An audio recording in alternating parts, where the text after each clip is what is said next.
Hello, good morning everyone. This is Pragati and welcome to Virasat academy. ठीक, तो आज हम एक नया टॉपिक स्टार्ट करने वाले हैं और उस टॉपिक का नाम है कंज्यूमर सरप्लस। तो इस टॉपिक को शुरू करने से पहले मैं आपको ये बताना चाहूँगी कि हमने प्रीवियस लेक्चर्स में क्या क्या पढ़े थे। अगर आप प्रीवियस लेक्चर नहीं देखे हैं तो I request to all of you कि आप लोग प्लीज़ जा करके उस वीडियो को फिर से देखें, क्योंकि वो टॉपिक आप नहीं समझोगे तो आपको कंज्यूमर सरप्लस नहीं समझ में आएगा। ठीक, तो हम ये आपको बताएं कि हमने क्या क्या पहले पढ़ा। तो हमने पढ़ा है माइक्रो इकोनॉमिक्स क्या है, उसके बाद हमने पढ़ा यूटिलिटी से कि यूटिलिटी फंक्शन क्या है, उसके यूटिलिटी के कितने तरीके से उसको हम मेज़र करते हैं, कार्डिनल अप्रोच क्या है, ऑर्डिनल अप्रोच क्या है। फिर हम लोगों ने ये जाना कि हमारी उपयोगिता क्या कहलाती है। ठीक है, उपयोगिता क्या है, सीमांत उपयोगिता क्या है और कुल उपयोगिता क्या है, इनमें क्या रिलेशनशिप है। फिर जैसे कि हमारे जो बेसिस हैं कि अन्य बातें समान रहे, हम हर जगह वो मैक्सिमम जगह हम यूज़ करते हैं कि अन्य बातें समान रहे। तो अन्य बातें समान रहने का क्या मतलब है। ठीक, उसके बाद हमने देखा कि टीयू और एमयू में क्या रिलेशनशिप है और इस तरह से हमने आपका यूटिलिटी फंक्शन पूरा किया। आज हम नया पढ़ने वाले हैं और वो है कंज्यूमर सरप्लस। तो before starting the consumer surplus I want to give you a very little example. ठीक है, तो चलिए आज हम स्टार्ट करते हैं एक नया टॉपिक। उस टॉपिक का नाम है हमारा कंज्यूमर सरप्लस। आप सब लोग साथ साथ में नोट किया करिए, इससे आपको याद रहेगा। ठीक है, सरप्लस।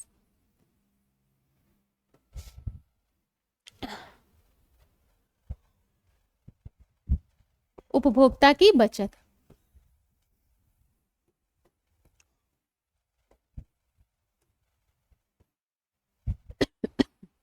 सॉरी,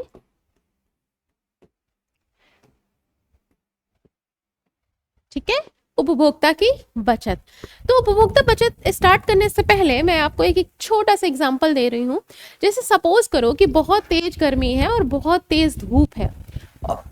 यूँ तो धूप में पानी नहीं पीना चाहिए, बट हमारे इकोनॉमिक्स के लिए एग्जाम्पल बेस्ट है, क्योंकि हम बता सकते हैं कि कितनी ज़्यादा हमारी इच्छा की तीव्रता होगी। आगे हम आपको ये भी बताएंगे आज कि मांग क्या है। ठीक, उसमें ये सारी चीज़ें आएंगी। तो अभी फोकस ऑन उपभोक्ता की बचत। तो सपोज करो कि हमें बहुत तेज़ प्यास लगी है और हमारे सामने एक बॉटल पानी बिक रहा है। उस पानी के लिए भी इतनी तेज प्यास लगी है कि हम 50 रुपए दे के भी उसे एनी हाउ प्राप्त करना चाहते हैं कि हाँ 50 रुपए भी दे दो, बस वो पानी लेते आओ। अब हमने सोचा कि हाँ उस बॉटल की कीमत के लिए हम 50 रुपए देंगे, लेकिन जब हम वहाँ प्राइस पूछे तो वहाँ पता चला 10 रुपए है और एक्चुअल में हमने उसको पे किया 10 रुपए। ठीक, तो हमने क्या सोचा था कितना देने के लिए, 50 रुपए, और हम कितना उसको दे रहे हैं, 10 रुपए। तो इसका मतलब कि हमें कितने का बचत हुआ, 40 रुपए का। 40 रुपए हमने बचाया ना, मतलब हम जिस चीज के लिए 50 रुपए देना चाह रहे थे उसके लिए मुझे 10 रुपए ही पे करना पड़ा। तो इसका मतलब क्या हुआ कि हमारे पास जो 40 रुपए है ये हमें सरप्लस प्राप्त हुआ। हमें मतलब आप यहाँ रखो उपभोक्ता को। हम जब भी किसी व्यक्ति या हम कहेंगे किसी मनुष्य को आवश्यकता है, तो इकोनॉमिक्स में आप हमेशा समझिएगा कि हम व्यक्तिगत लोगों की जब बात करते हैं तो हम एक उपभोक्ता की बात कर रहे हैं, एक कंज्यूमर की बात करें। कंज्यूमर कौन है, जो कि वांट्स रखता है, जिसके पास वांट्स है। ठीक है, वो एक डिमांड कर रहा है। और हम हमेशा इंडिविजुअल में इकोनॉमिक्स में उपभोक्ता की बात करते हैं। ठीक, तो ये समझ में आ गया कि हम 50 रुपए कीमत देने के लिए तैयार थे और हम कितना दे रहे हैं उसे, 10 रुपए दे रहे हैं। इसका मतलब हमारे पास जो सरप्लस हुआ वो 40 रुपए। समझ में आया। आज चलिए हम स्टार्ट। अब ये तो समझने की बात हुई, अब इसका क्या है कि एक्चुअल में क्या डेफिनेशंस हैं। अब इसे हम एक बुकिश लैंग्वेज में समझते हैं। ठीक है, तो जो उपभोक्ता की बचत है इसका सिद्धांत ड्यूपेट ने दिया था। ड्यूपेट एक अर्थशास्त्री थे। ड्यूपेट, ठीक है, ड्यूपेट ने दिया था, सॉरी, ड्यूपेट एक अर्थशास्त्री और एक इंजीनियर भी थे। इन्होंने उपभोक्ता बचत का सिद्धांत दिया। लेकिन इन्होंने बहुत ही साइंटिफिकली इसको प्रस्तुत नहीं किया। साइंटिफिकली प्रस्तुत किया है इसे मार्शल ने। किसने प्रस्तुत किया है? मार्शल ने। किसने दिया है? मार्शल ने। ठीक है, तो मार्शल को लिखिए आप लोग। साथ ही साथ अगर आप लोग लिखते चलोगे ना, नोट्स बनाते चलोगे, तो बेनिफिट रहेगा आप लोगों को। नोट्स भी बन जाएगा, याद भी हो जाएगा, और फिर आपको दोबारा बर्डन नहीं पड़ेगा पढ़ने का। ठीक है, मार्शल को कंज्यूमर सरप्लस का, CS कंज्यूमर सरप्लस का जन्मदाता भी कहा जाता है, क्योंकि इन्होंने इसको बहुत ही अच्छे तरीके से समझाया है। जन्मदाता भी कहा जाता है, तो ये क्वेश्चन पूछा जा सकता है ना? जन्मदाता भी कहा जाता है।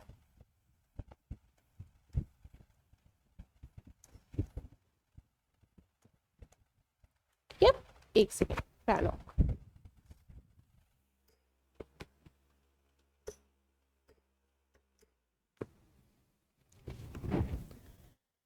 ठीक, तो मार्शल को कंज्यूमर सरप्लस का जन्मदाता भी कहा जाता है। इतनी बात समझ में आई? अब देखो कि बुकिश लैंग्वेज में हम इसे किस तरह से बोलेंगे। तो हम इस तरह से बोलेंगे कि किसी वस्तु के प्रयोग से वंचित रहने की अपेक्षा। ठीक है, सपोज करो, जैसा कि मैंने स्टार्टिंग में ही आप सबको एग्जाम्पल दिया। क्या एग्जाम्पल दिया? कि हमें एक बॉटल पानी की जरूरत है, तो हम उस पानी को ना पिए मतलब कि हम उसको नहीं लेंगे, तो इसका मतलब क्या है? कि हम उससे वंचित रह जाएंगे। तो डेफिनेशन में आप लिखोगे कि किसी वस्तु के उपभोग से वंचित रहने की अपेक्षा। ठीक है, एक उपभोक्ता उस वस्तु के लिए जो कीमत देने के लिए तत्पर रहता है। एक वस्तु के लिए उपभोक्ता जो कीमत देने के लिए तत्पर होता है, और वो जो कीमत एक्चुअल में पे करता है, वास्तविक रूप से जो कीमत वो प्रदान करता है, उसके बीच का जो अंतर है, उसको ही हम उपभोक्ता की बचत कहते हैं। तो इस डिफिनीशन को आप लोग लिख लो तो बेटर होगा। तो इस डिफिनीशन को हम लिखें, क्या लिखें? उपभोक्ता बचत। तो उपभोक्ता बचत की आप यहां डालो परिभाषा। तो परिभाषा क्या है? कि किसी वस्तु के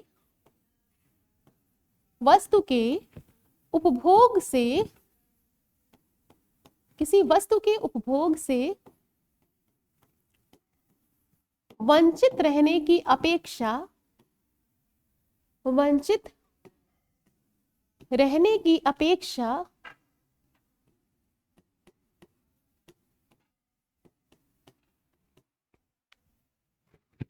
उपभोक्ता किसी वस्तु के लिए, साथ साथ आप लोग नोट करते जाओ। ठीक है, किसी वस्तु के लिए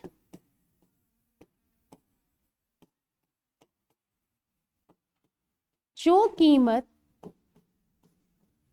मतलब प्राइस, जो कीमत देने के लिए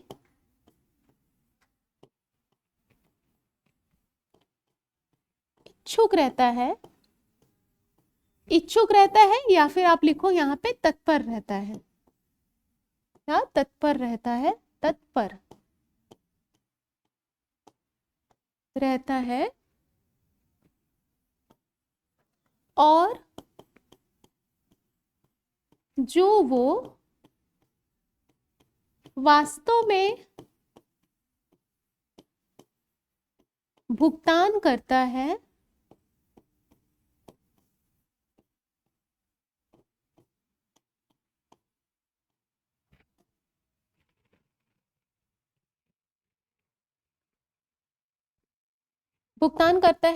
उसके बीच का अंतर,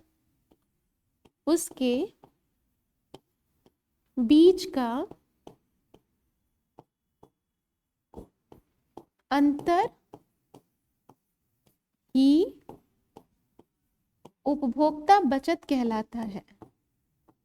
उपभोक्ता बचत कहलाता है। ठीक है,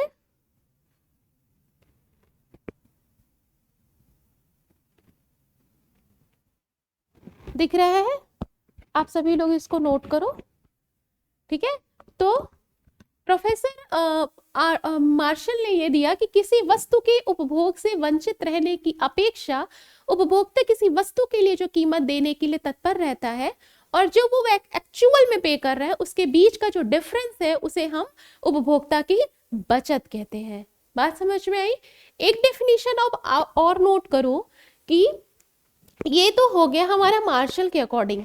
अब आता है हमारा बेनहम के अकॉर्डिंग। बेनहम की भी एक डेफिनेशन बहुत इंपॉर्टेंट है, बेनहम के अकॉर्डिंग के अनुसार।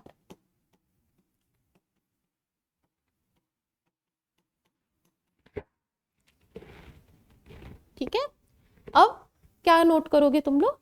प्रोफेसर बेनहम, नो एक्चुअल में ये जेके मेहता है, सॉरी वो बेनहम नहीं, जेके मेहता हो।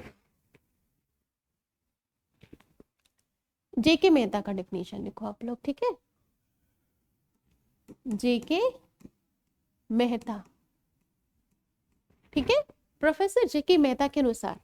अब अगर मान लो कि जब हम किसी को, अब वही वाटर बॉटल के एग्जांपल से हम समझते हैं कि अगर मान लो कि हम एक बॉटल वाटर का लेने जाते हैं, ठीक, तो हम किसी चीज को किसी चीज के बदले लेते हैं। आप इकोनॉमिक्स में हमेशा याद रखो, कोई भी चीज हमें फ्री में नहीं मिलती, हमें उसके लिए कीमत देना पड़ता है।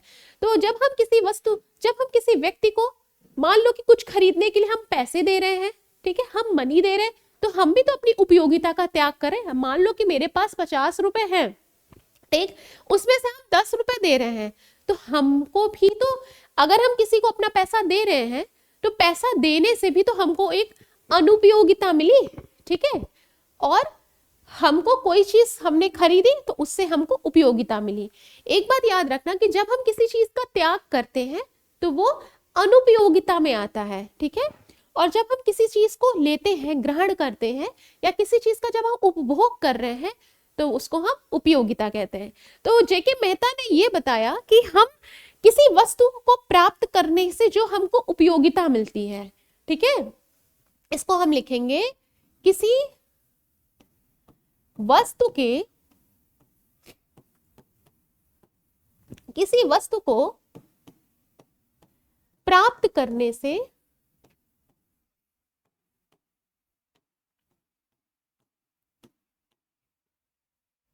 जो उपयोगिता मिलती है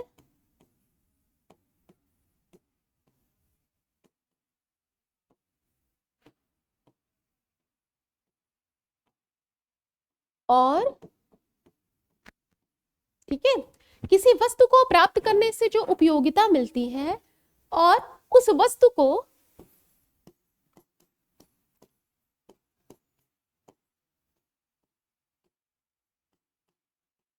खरीदने से जो अनुपयोगिता होती है, अनुपयोगिता होती है, उसके बीच का अंतर, उसके मध्य का अंतर, साथ ही साथ आप सब लोग इसको नोट करते जाओ, अंतर, उसके बीच का अंतर क्या कहलाता है? उपभोक्ता बचत कहलाता है। अब देखो एक चीज याद रखो कि इकोनॉमिक्स में बहुत सारे शॉर्ट फॉर्म्स होते हैं।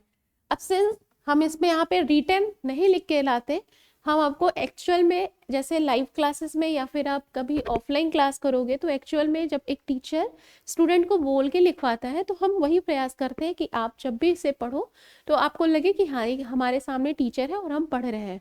तो ये हम खुद लिखते हैं, तो हम बहुत जगह अब इस तरह से शॉर्ट फॉर्म का यूज करेंगे। तो शॉर्ट फॉर्म को समझने के लिए आप प्रीवियस के सारे वीडियोस देखो ताकि आपको आने वाले क्लासेस समझ में अच्छे से आए, ठीक है। तो इसको हमने उपभोक्ता बचत लिखा है। तो हमने आपको बताया कि किसी वस्तु से प्राप्त जो उपयोगिता, जैसे फिर वही एग्जाम्पल में आते हैं कि हमने 10 रुपए के बराबर उपयोगिता, हमने 50 रुपए के बराबर उपयोगिता प्राप्त की। याद रखना, हमने 50 रुपए के, हमने पहले भी आपको यूटिलिटी जब हम आपको समझा रहे थे तो मैंने बताया कि एक होता है सेटिस्फेक्शन, एक होता है यूटिलिटी। यूटिलिटी मतलब होता है एक्सपेक्टेड सेटिस्फेक्शन, ठीक है, कि हमको एक बॉटल पानी पीने से कितना सेटिस्फेक्शन मिलेगा। तो सपोज करो हमने उसको कहा कि 50 रुपए के बराबर हमको सेटिस्फेक्शन मिलेगा, एक्चुअल में हम पे कितना कर रहे हैं, 10 रुपए। तो अनुपयोगिता हमारी कितनी हुई है, 10 रुपए। तो 50 रुपए के बराबर सेटिस्फेक्शन मिलेगा, तो utility from 1 glass of water कितना हो जाएगा, 50, और हम पे कितना कर रहे हैं, 10 रुपए। तो अनुपयोगिता कितनी हो गई, 10 पैसे, और हमको मिल कितने के रहा है, 50 पैसे। और ये भी याद रखिए कि हम यहाँ पे उपयोगिता को मेजर किससे कर रहे हैं, उपयोगिता को हम द्रव्य मतलब मनी रूपी पैमाने से माप रहे हैं। तो ये हो गया 50 रुपए, और 10 रुपए पैसे, या यहाँ रुपए मान लो 10 पैसे ही रख लो, तो हमको कितने की मिले, 40 पैसे के बराबर हमको उपयोगिता मिली। बात समझ में आई? सॉरी। तो प्रोफेसर जेके मेहता के अनुसार किसी वस्तु को प्राप्त करने से जो हमको उपयोगिता मिलती है और उस वस्तु को खरीदने के लिए जो हम अपना त्याग दे रहे हैं, त्याग कर रहे हैं, मतलब जो अनुपयोगिता होती है उसके मध्य का अंतर ही क्या होता है, उसके मध्य का अंतर ही हमारा कंज्यूमर सरप्लस कहलाता है। समझ में आया? हम इसे चार्ट के माध्यम से भी देख सकते हैं, और लेकिन हम चलो बता ही देते हैं। अब हम इसको एक चार्ट के माध्यम से देखेंगे।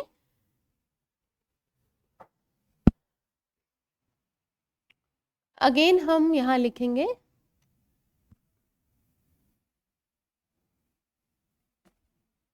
यहां लिखे हम रोटियों की संख्या, नंबर ऑफ ब्रेड, सॉरी, और यहाँ पे हम कितना उसको एक्चुअल में पे कर रहे हैं और हमको कितनी उपयोगिता मिल रही है, और उसके बीच का हम डिफरेंस इसमें देख लेंगे।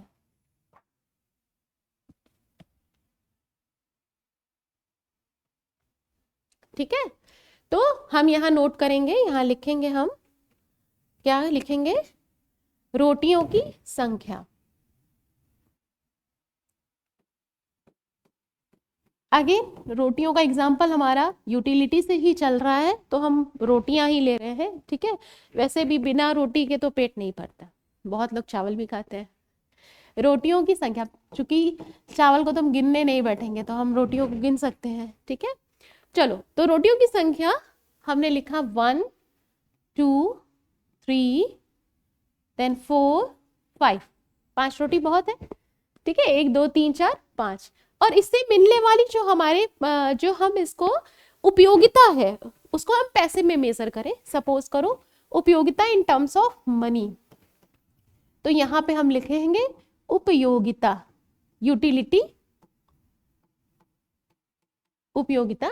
तो एक को सपोज करो कि हमको कितनी यूटिलिटी मिल रही है, 80 पैसे के बराबर मिल रही है। इसे सपोज करो 2 रोटी हम खा रहे हैं 60 पैसे के बराबर, ऐसा हमारा 40 पैसे के बराबर, और हमेशा 20 और ये 10। तो अब देखो कि जैसे कि हम लोगों ने हमने पहले ही बताया था, देखो ये उपयोगिता हमारी क्या है, घट रही है। और मैंने पहले भी बता चुके हैं हम कि मार्जिनल यूटिलिटी, जैसे जैसे हम किसी भी वस्तु की एक अतिरिक्त इकाई का उपभोग करते हैं, उसकी जो यूटिलिटी है वो घटती जाती है। ठीक है, तो यहाँ पे 20 60 40 10 और 10, और हाँ यहाँ पे हम ये मार्जिनल यूटिलिटी की बात नहीं कर रहे, ये हमारी कुल उपयोगिता है। ये बात याद रखना, ये हमारी क्या है, कुल उपयोगिता, यहाँ टोटल है। मार्जिनल यूटिलिटी, कुल उपयोगिता भी घटती है, आपको पता ही है, तो यूटिलिटी वाला आप देख लेना। ठीक, अनुपयोगिता कितनी हो रही है, अनुपयोगिता, तो अनुपयोगिता कितनी हो रही है, हर बार हम कितना कीमत दे रहे हैं, 10 रुपए ही कीमत दे रहे हैं, ऐसा तो नहीं है 10 पैसे ही कीमत दे रहे हैं। अगर ये पैसे में मेजर किए तो वो भी हम पैसे में रखेंगे, 10 पैसे ही हम हर बार दे रहे हैं। ठीक है, एक रोटी के लिए तो 10 पैसे ही देंगे। तो अनुपयोगिता हमारी कितनी हुई, ये भी 10 पैसा, ये भी दूसरी इकाई के लिए। अच्छा ये क्या है, 1 2 3 रोटी का काउंट नहीं है कि 3 रोटी, टोटल 3 रोटी नहीं है, तीसरी इकाई है, थर्ड यूनिट ऑफ ब्रेड। ये भी याद रखना, ये क्या है, रोटियों की संख्या यूनिट में, ठीक है। ये क्या है, लिखा नहीं, ये क्या है, यूनिट है, ठीक है। जैसे पहली इकाई, फर्स्ट में, या हाँ ऐसे रखो, फर्स्ट यूनिट, समझ में आया। ये क्या एक्चुअल में फर्स्ट यूनिट, मतलब पहली इकाई के लिए हमें कितने पैसे के बराबर मिले, 10 पैसे। ये दूसरी इकाई है, ये क्या है एक्चुअल में, जो सेकंड मैंने लिखा है ये है सेकंड यूनिट। सेकंड यूनिट, बहुत लोग ये समझ लेते हैं कि 2 रोटी की कीमत या 2 रोटी से मिलने वाली उपयोगिता बता रहे हैं, या 2 रुपए रोटी को तो यहाँ 20 पैसे हो जाएगा, ठीक है। तो इसके लिए हम कंफ्यूज नहीं होंगे, ये हमारा क्या है, सेकंड यूनिट ऑफ रेट, मतलब रोटी की दूसरी इकाई के लिए हमें कितनी उपयोगिता मिल रही है और हम कितना क्या करें, अनुपयोगिता है, ठीक। तो इसीलिए 10 पैसे, क्योंकि सभी रोटियों की कीमत क्या है, 10 पैसे के बराबर है। समझ में आया। अब हमें कितना सरप्लस मिला, तो अब यहाँ पे हम लिखेंगे कंज्यूमर सरप्लस। कंज्यूमर सरप्लस कितना मिला, अनुपयोगिता, अरे उपयोगिता माइनस अनुपयोगिता, पहले ही मैंने बताया। तो जगह 80 माइनस 10 कितना हो जाएगा, 80 में से 10 जाएगा 70, ठीक है। 70 पैसे के बराबर कंज्यूमर सरप्लस मिल रहा है, मतलब रोटी के पहली इकाई के लिए हमारी जो कंज्यूमर सरप्लस है वो 70 पैसे है। दूसरी इकाई के लिए 50 माइनस 10 50, 40 माइनस 10 30, 20 माइनस 10 10 और 0, मतलब कि सेकंड यूनिट के लिए हमें कितना मिल रहा है, 50। ऐसे ही 40 तीसरी यूनिट के लिए हमें कितना मिल रहा है, 30।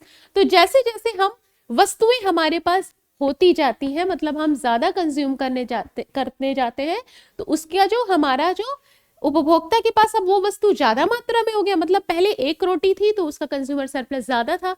अब सपोज करो कि वही वाटर बॉटल एग्जाम्पल पे हम जाए, तो हम ये बता सकते हैं कि जब मेरे पास एक वाटर बॉटल था, मुझे बहुत प्यास लगी थी, बहुत ही आनंद की अनुभूति हुई पानी पी के, अगर वही मान लो कि मैं एक साथ 4 पी लूं, पेट मेरा डिमांड कर रहा है कि बस 1 ही ग्लास हमको पानी मिल रहा है, लेकिन 4 ग्लास मिल जाएगा, तो क्या होगा, उसकी उपयोगिता घट जाएगी, शून्य हो जाएगी।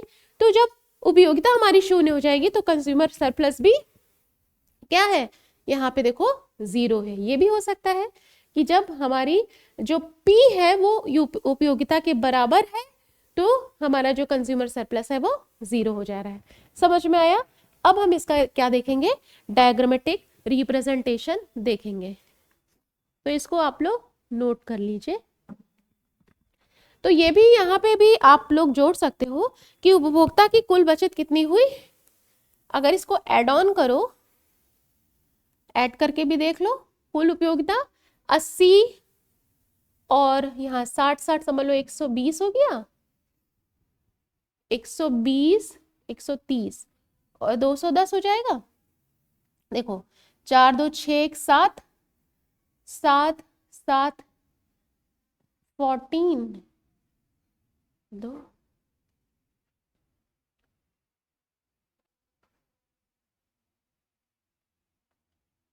ये हो गया 210, ठीक है। और हम कितना पे कर रहे हैं, 1 2 3 4 5 50 रुपए, हम मतलब 50 पैसे और 210। तो 210 में से हम 50 पैसे माइनस कर दें तो हमको कितना मिलेगा, 160, ठीक है। उसको जोड़ो, कंज्यूमर सरप्लस 160 आएगा। 7 5 12, 12 और 3 15, 15 1 16, 160। वैसे भी माइनस करके भी आप निकाल सकते हो और वैसे भी आप निकाल सकते हो। तो ठीक है, उपभोक्ता की बचत बराबर क्या हो गया, कुल उपयोगिता माइनस, है ना, कुल उपयोगिता माइनस वस्तु की कुल कीमत। तो वस्तु की कुल कीमत और उसके पास जो बचत है। समझ में आया आप लोग को। अब इसके बाद हम इसका डायग्रामेटिक रिप्रेजेंटेशन देखेंगे। और हमेशा याद रखो जब भी हम एक डायग्रामेटिक रिप्रेजेंटेशन देखते हैं, ये क्या खुल गया, जब भी हम डायग्रामेटिक रिप्रेजेंटेशन देखते हैं तो हम हमेशा सबसे पहले एजम्पशंस पढ़ते हैं। ठीक है, तो एजम्पशंस आप लोग नोट डाउन कर सकते हो या मैं एक बार थ्रोली आपको समझा सकती हूँ। पहला क्या है कि उपभोक्ता को हम किससे माप रहे हैं, द्रव्य रूपी पैमाने से माप रहे हैं। तो लिख ही देते हैं आपके लिए।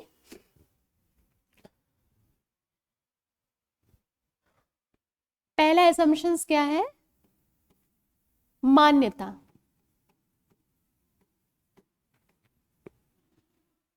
लिख रहा है मान्यताएं, एक ही तो है नहीं।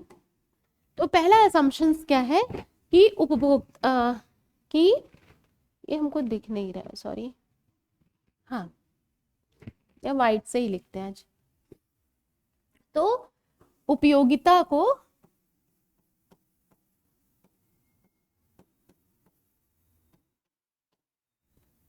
एक मिनट,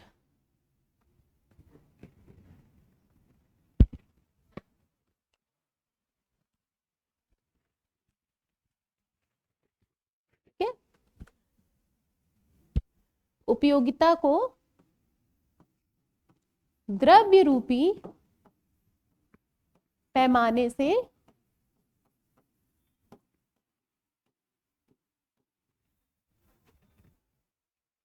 मापा जा सकता है, मापा जाता है।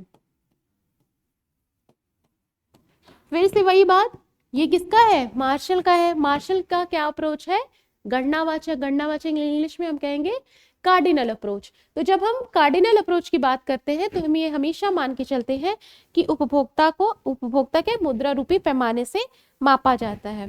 ठीक है, दूसरा क्या है कि प्रत्येक वस्तु स्वतंत्र है, ये हमेशा याद रखना है। इसमें क्या है कि सपोज करो कि आपको चाय पीने का मन है, आप शॉप पे गए, रियल लाइफ में हम क्या कहते हैं, चाय नहीं है भैया कोई बात नहीं हम कॉफी पी लेंगे। ठीक है, अब बहुत ज्यादा इच्छा है, लेकिन इन द इकोनॉमिक्स टर्म हम ये मान के चलते हैं कि हमारा जो कंज्यूमर है वो रैशनल है, उसको पता है कि जो स्थानापन्न वस्तुएं हैं उसकी कीमत क्या है या किस दुकान पे उसको मिलेगा या नहीं मिलेगा, उसको फुल नॉलेज है। तो अगर हमारा चाय पीने का मन है तो हम चाय ही पियेंगे, कॉफी नहीं पीने जाएंगे। ठीक है, तो मार्शल ये मान के चलते हैं कि जो वस्तुएं स्वतंत्र है, मतलब उसका कोई स्थानापन्न नहीं है। अगर वो स्थानापन्न है भी तो हम उसे एक दूसरी वस्तु मान लेंगे। ठीक है, मतलब अगर किसी का चाय पीने का मन है तो वो चाय पीने वाले ही शॉप पे जाएगा जो जहां उसको चाय मिल रही है, अगर जहां कॉफी मिल रही है वो वहां पे नहीं जाएगा।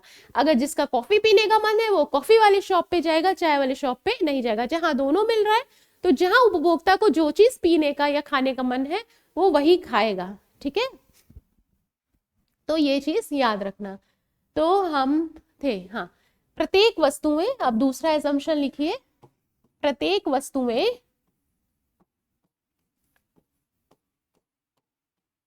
स्वतंत्र होती हैं, स्वतंत्र है।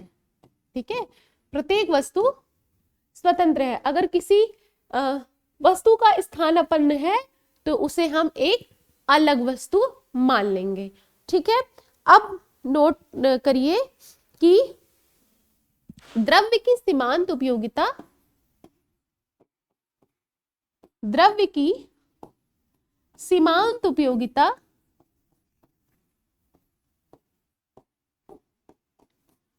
स्थिर है। ठीक है, ये हम जब से उपयोगिता पढ़ा रहे हैं तब से हम आपको बता रहे हैं कि कार्डिनल अप्रोच में ये मान लिया जाता है कि जो द्रव्य की सीमांत उपयोगिता है वो क्या है, स्थिर है।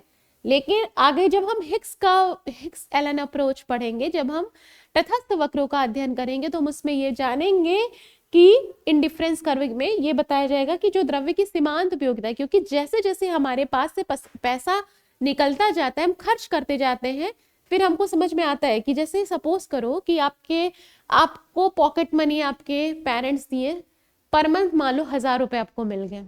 ठीक है, अब पहले दिन बहुत खुशी हुई, अरे मेरे पास 1000 रुपए, गए हम कैंटीन में फ्रेंड्स के साथ घूम रहे हैं, खा रहे हैं, पी रहे हैं। ठीक, अब जब वो बचते बचते मतलब घटते घटते अगर वो जब 100 रुपए मिल जाते, 100 रुपए रह जाते हैं, अरे यार पैसा ही नहीं है, महीना भर चलाना है, अब तो नेक्स्ट मंथ मुझे 1,000 रुपए फिर से मम्मी पापा देंगे। तो क्या होता है कि जब हमारे पास पैसे कम होते हैं ना, जब कोई चीज हमारे तरफ से चली जाती है, तो उसके लिए हमारा जो यूटिलिटी है, जो उपयोगिता है, वो बहुत ज्यादा इन्हांस हो जाती है, बहुत ज्यादा बढ़ जाती है। तो लेकिन तटस्थ वक्रों के अध्ययन में हम ये मानते हैं कि जो सीमांत उपयोगिता है मुद्रा की, वो बढ़ती जाती है। लेकिन हमेशा याद रखना कि जब भी हम कार्डिनल अप्रोच का यूज करते हैं या फिर जब हम मार्शल का बात करते हैं, तो वो ये बताते हैं कि जो द्रव्य की सीमांत उपयोगिता है वो कांस्टेंट रहती है, स्थिर रहती है। ये भी आपको क्वेश्चन पूछा जा सकता है कि कार्डिनल अप्रोच में द्रव्य की सीमांत उपयोगिता है क्या है, 0 मान लेंगे, कांस्टेंट मान लेंगे, घटती मान लेंगे, बढ़ती मान लेंगे, क्या है? तो हमारा हम टिक करेंगे स्थिर रहती है। ठीक है, तो द्रव्य की जो सीमांत उपयोगिता है वो स्थिर है। ठीक, और फिर चौथा हम क्या मानेंगे? चौथा हम ये मान के चलेंगे कि चौथा,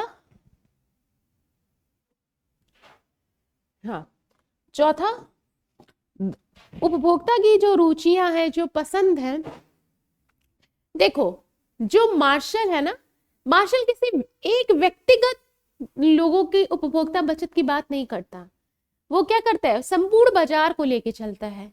ठीक है, इसीलिए उन्होंने क्या माना है कि जो उपभोक्ता की प्रत्येक वस्तु स्वतंत्र है। हो सकता है सॉरी, हो सकता है कि किसी का चाय पीने का मन हो, किसी का कॉफी पीने का मन हो, तो ऐसा नहीं है कि कॉफी का डिमांड नहीं होगा, कॉफी का भी डिमांड होगा। तो इनका कहने का मतलब है कि जो उपभोक्ता की रुचियां पसंद है, बहुत सारे उपभोक्ता है, ठीक है, तो रुचियां और पसंद क्या है, वो एक दूसरे को नेग्लेक्ट कर दे रही है और वो क्या करते हैं, बाजार का लेके चलते हैं। तो हम इस चीज को इस तरह से लिख सकते हैं कि उपभोक्ता की आय, रुचि, फैशन इत्यादि में विभिन्नताएं एक दूसरे को नष्ट कर देती हैं। तो इसको लिखो, उपभोक्ता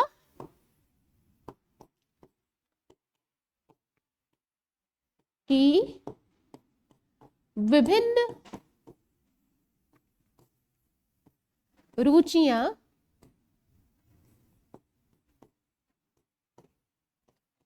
फैशन, सब जो भी चॉइसेस है वो एक दूसरे को नष्ट कर देती हैं।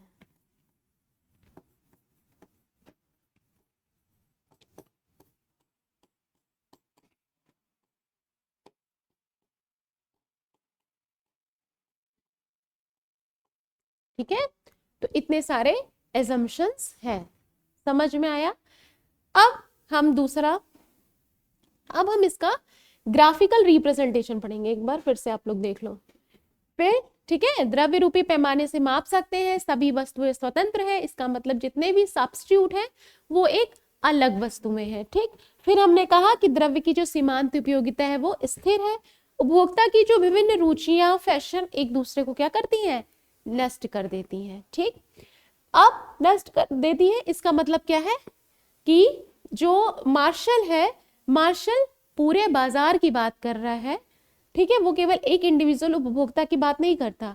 तो बहुत सारे उपभोक्ता जब होंगे तो उनकी जो रुचियां होगी, किसी की कुछ रुचि होगी, किसी की कुछ होगी, तो जो भी सप्लाई है, ठीक है, मार्केट में जो भी सप्लाई है, तो सभी का कुछ ना कुछ पसंद होगा, तो वो क्या करते हैं, एक दूसरे को नष्ट कर देती है। तो इस तरह हम इसको ये भी लिख सकते हैं कि उपभोक्ता की रुचि व पसंद क्या है, कांस्टेंट बनी रहती है। ठीक है, अब आपको उपभोक्ता मेजरमेंट करने के लिए अब हम क्या आएंगे, ग्राफिकल रिप्रेजेंटेशन में आएंगे। ठीक है, चलिए तो हम इसका ग्राफ देखते हैं।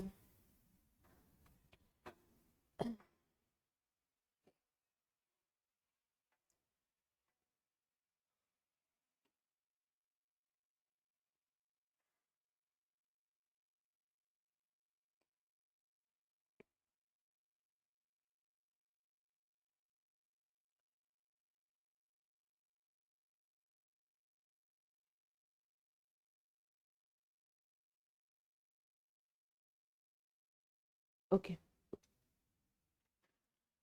तो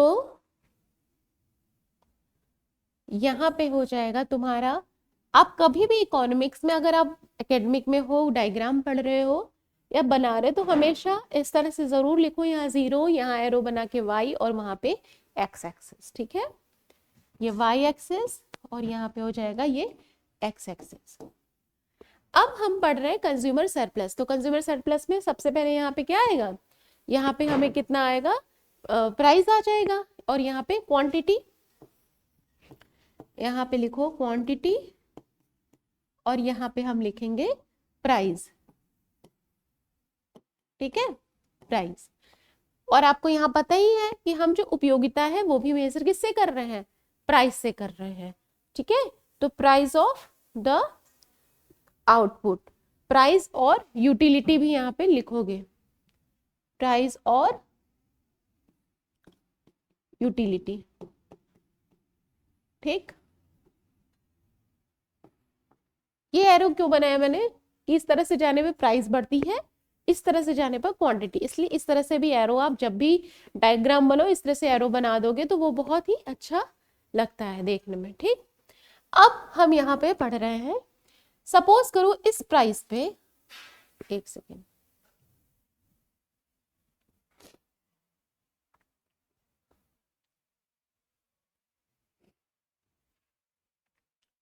इस प्राइस पे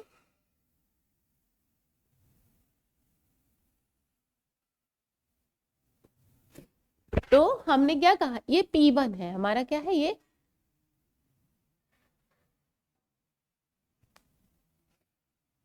ये क्या है हमारा P1 है, P1। इसको हमको थोड़ा इधर रखना चाहिए, एक सेकेंड रुको।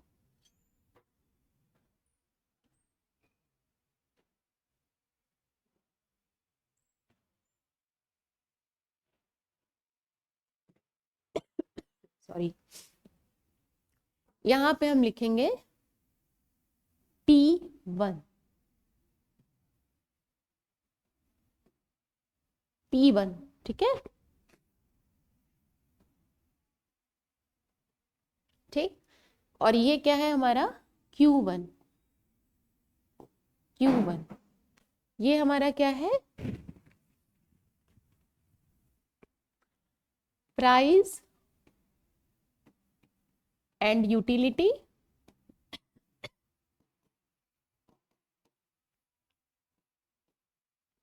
ठीक है, इस एक्सिस पे प्राइस एंड यूटिलिटी है।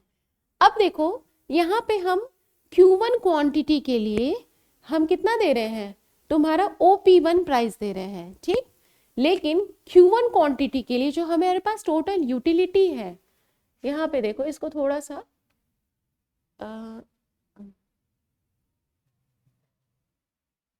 ओके, एक सेकेंड,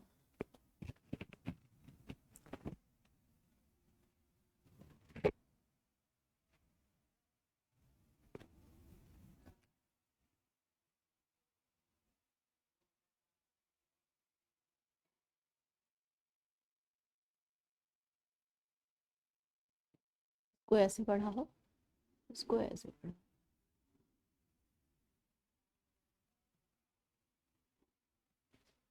ठीक है,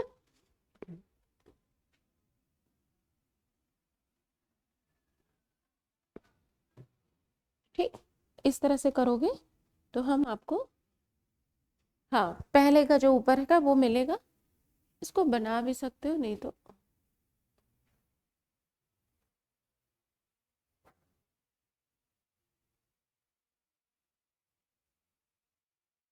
ठीक। तो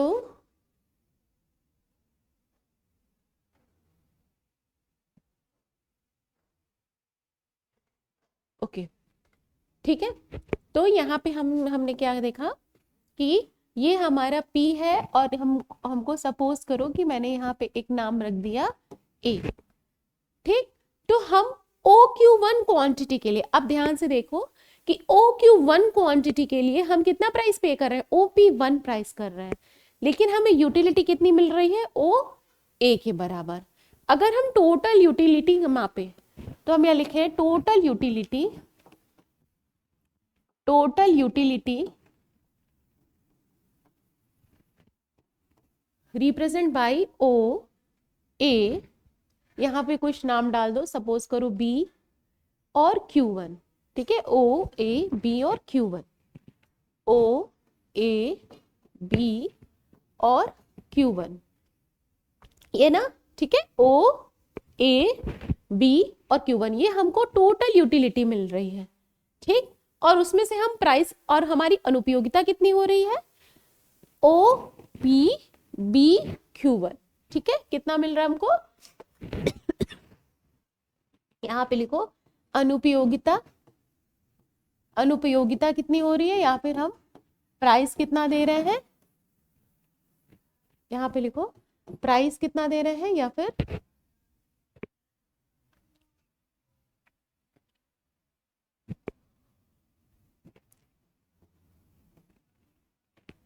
या फिर हम कीमत कितना दे रहे हैं, कीमत कितना दे रहे हैं हम, O P1 B Q, O P1 B Q, तो हमने कितना दिया, ये हमारे पास प्राइस दिया हमने, तो हम इसको इस तरह से देख सकते हैं कि हमारे पास जो अनुपयोगिता है, अनुपयोगिता मतलब हमने कितना उसको प्राइस दिया, तो हमने कितना प्राइस दिया, OQ1 क्वांटिटी के लिए, यहाँ लिखो कितना हमारे पास क्वांटिटी है, OQ1, वस्तु की मात्रा कितनी है, OQ1, तो OQ1 के लिए हम कितना प्राइस दे रहे हैं, OP1, तो हमारा टोटल प्राइस गिवन कितना है, टोटल अनुपयोगिता हमारी ये है, ठीक है, तो हम इसको क्या लिखेंगे, अनुपयोगिता, ये हमने रेड से कर दिया, अनुपयोगिता, ठीक, ये हमारे पास क्या है, अनुपयोगिता है, और हमको कितनी यूटिलिटी मिल रही है, O A B Q1, ये हमारी टोटल यूटिलिटी है, लेकिन हम उसमें से इतना तो पे कर दे रहे हैं, तो हमें बच कितना रहा है, हमें ये पार्ट बच रहा है, तो हम इसको क्या करेंगे, लिखेंगे, हम इसे लिखेंगे कंज्यूमर सरप्लस, इसको लाइट ग्रीन करो, ये हमारे पास जो ये एरिया बचा, ये क्या है, उपभोक्ता बचत, ठीक है, बात समझ में आई सबको, तो कुल उपयोगिता कितना है, कुल उपयोगिता हमारे पास O A B Q है, ठीक है, और वास्तव में हम कितना दे रहे हैं, O P1 B Q1, हम वास्तव में इतना पे कर रहे हैं, तो जब हम माइनस करेंगे तो हमारे पास क्या ट्रायंगल बचेगा, ये A B P1, A B P1, तो हम इसको क्या कहेंगे, उपभोक्ता बचत,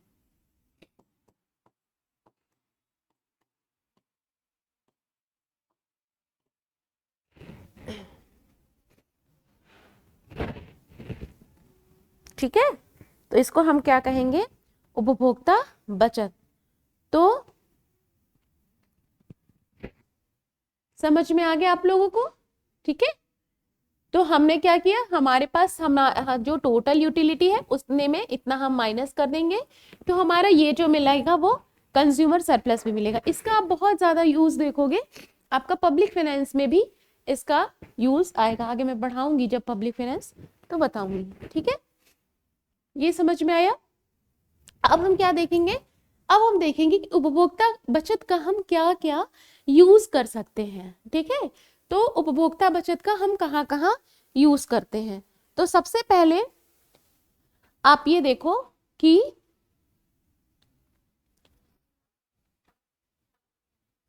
इसका सैद्धांतिक महत्व क्या है,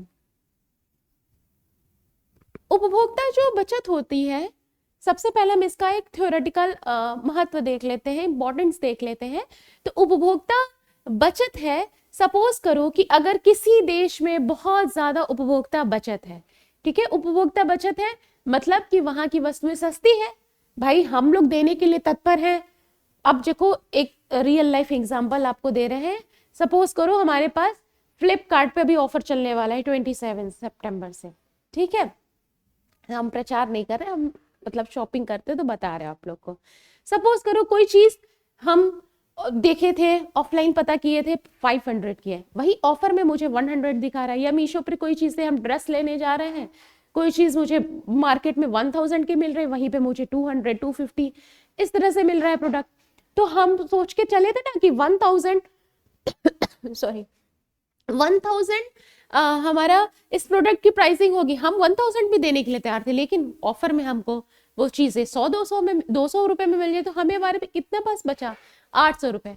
तो इसी तरह सपोज करो कि अगर किसी देश के लोगों के पास आर्थिक बचत क्या है, उपभोक्ता बचत ज्यादा है, तो वो आर्थिक दृष्टि से क्या है, बेहतर राज्य है। ठीक है, तो सैद्धांतिक महत्व में आप कह सकते हैं कि अगर विभिन्न देशों के उपभोक्ता बचत की अगर हम तुलना करें तो हम ये मानते हैं कि जो जिसमें जहां पे उपभोक्ता बचत ज्यादा है वो देश ज्यादा बेटर है। ठीक, दूसरा हम कह सकते हैं कि जब हम एकाधिकार, अगर मान लो कि किसी वस्तु में, सपोज करो कि गवर्नमेंट ऑफ इंडिया का रेलवे में क्या है, एकाधिकार है, मोनोपोली है। ठीक, तो वो जब चाहे फेयर इंक्रीज कर सकता है, जहां हमको 100 रुपए में जाना है वो उसका फेयर 200 रुपए भी कर देगा, तो भी मुझे जाना मेरी मजबूरी है, आप सबकी मजबूरी है, तो आप उसका भाड़ा लेंगे, मतलब भाड़ा देंगे ही, सॉरी लेंगे नहीं। तो जब भी कोई भी चीज में एकाधिकार आ जाए, किसी भी चीज पे, प्रोडक्ट पे आपका एकाधिकार रहे, तो आप उसका मन मर्जी के तरीके से आप जो एक प्रोड्यूसर होता है उसका वो प्राइस इनहांस कर देगा।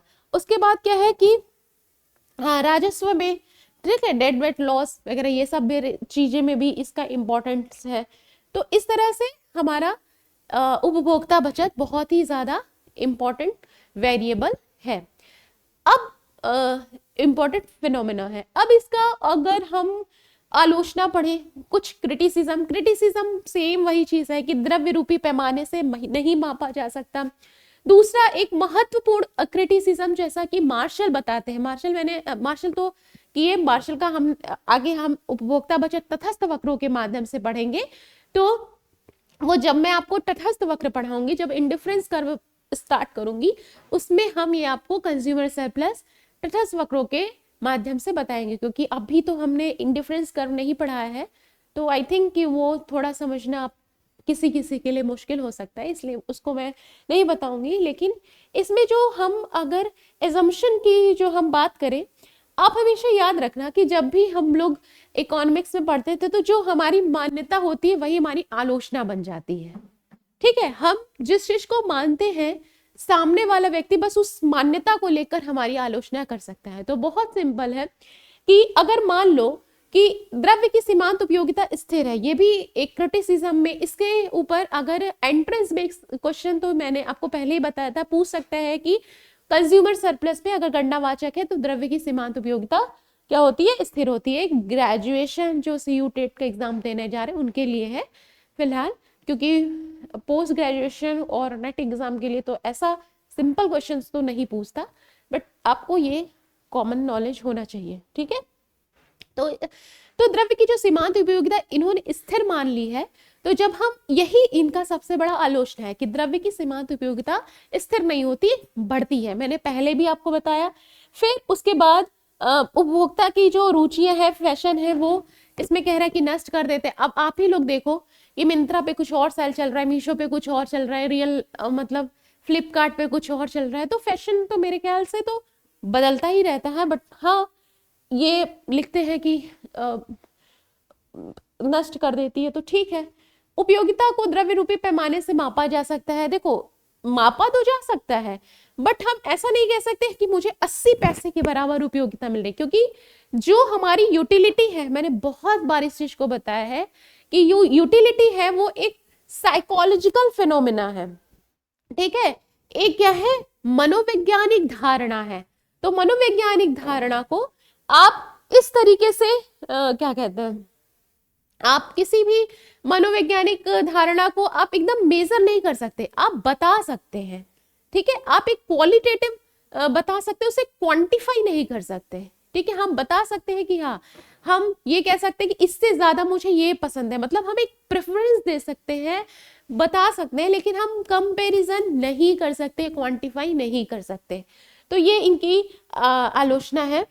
और अगर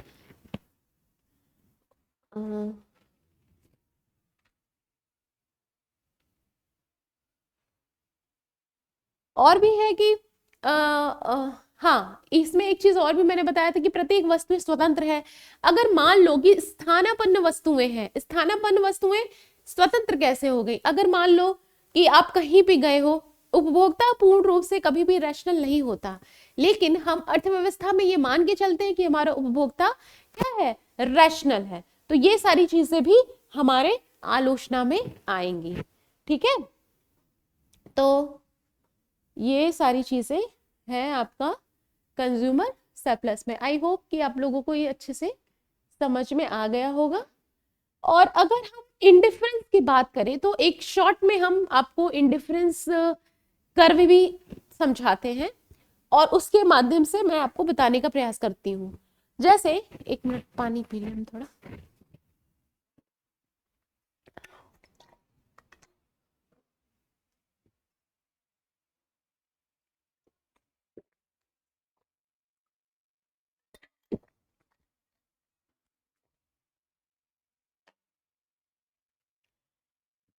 जैसे कि इंडिफरेंस कर्व में क्या होता है कि हम दो वस्तुओं के कॉम्बिनेशंस को लेके चल रहे हैं। ठीक है, कि जैसे मान लो x और y दो वस्तुएं हैं, ठीक, उससे हमें समान मात्रा में संतुष्टि मिलती है। अगर हम एक इंडिफरेंस कर्व पे रहते हैं तो आई थिंक जब मैं आपको इंडिफरेंस कर्व स्टार्ट करूंगी then I will be better, क्योंकि अभी इसमें फिर बजट लाइन है, बहुत सारी चीजें आएंगी, कॉन्सेप्ट फिर आपको नहीं समझ में आएगा। तो आज के लिए इतना ही। आई होप कि आपको बहुत अच्छे से समझ में आया हो। और मैं आपको हमेशा से ये कहूंगी कि आप हमेशा पढ़िए और जैसे जैसे मैं लिख रही हूँ वैसे वैसे आप भी लिखते जाओ, आपके नोट्स भी बन जाएंगे और प्रेफर भी आप अच्छे से कर पाओगे। दूसरी चीज ये है, हाँ, एक चीज ये भी मैं बताना चाहूंगी कि आप जैसे ही कोई भी टॉपिक पढ़ते हो तो आपका फर्स्ट मोटो ये होना चाहिए कि आप उसे लिखिए।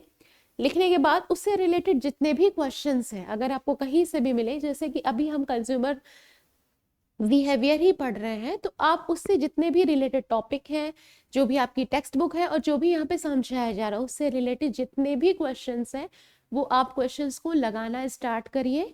प्रीवियस 10 ईयर्स के जितने भी क्वेश्चंस हैं, जैसे अलग अलग, अभी ये आई थिंक एग्जाम शुरू हुआ है एक कंबाइंड करके, लेकिन पहले क्या होता था कि हर यूनिवर्सिटी का अलग अलग होता था। तो अगर आपको वैसे क्वेश्चंस मिल जाए तो आप करिए।